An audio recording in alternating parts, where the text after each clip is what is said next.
Some of you don't even realize the reason you've been rejected, betrayed, and overlooked isn't because you were lacking, but because, like Joseph, you've been wearing a spiritual coat of many colors and the people around you can't handle it. There's something about favor that triggers jealousy in those who refuse to see the hand of God moving on someone else's life.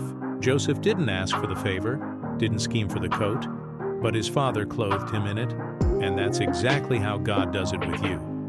You didn't chase the anointing, yet it found you. You didn't beg for the gifts, but they rest heavy on you anyway.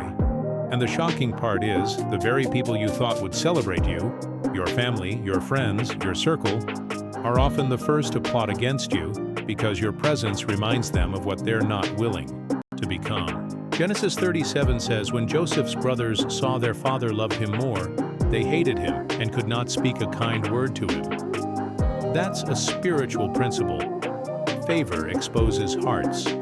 And when God marks you with something rare, don't expect ordinary people to understand it. Some of you are in a pit season right now, not because of failure, but because of favor. The enemy can't steal your calling, so he tries to isolate you from your support. He hopes you'll confuse the pit for a permanent place when it's really just preparation for the palace.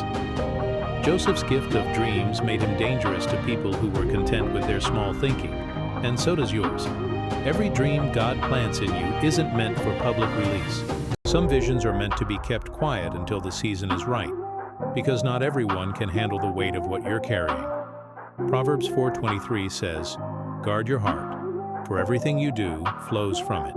And sometimes you've got to guard your dreams the same way.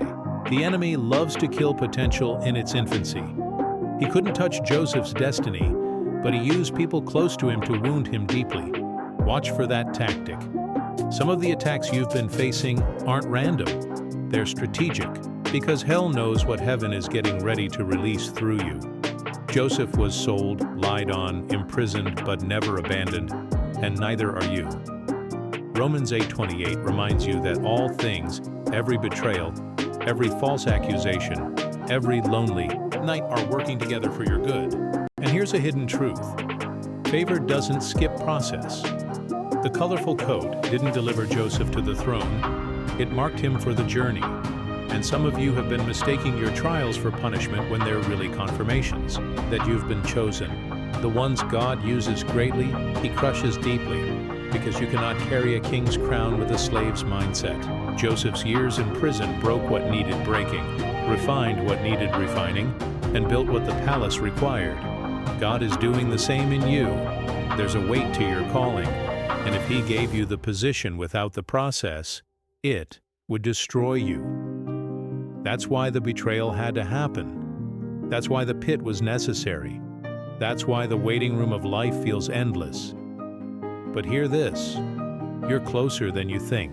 Divine reversal is coming, and when it hits, the same mouths that spoke against you will have to acknowledge the God who brought you through. Genesis 50:20 says, "You intended to harm me, but God intended it for good to accomplish what is now being done, the saving of many lives." Don't curse your process. Embrace it, because in the same way Joseph's coat made him a target, it also marked him for destiny, and so does yours. Stay faithful, stay sharp, because your palace moment is already written in heaven, and hell itself can't stop what God has ordained for your life. If you find this video helpful, don't forget to like, subscribe, and share to support the channel. Your support means the world to me. Thank you so much.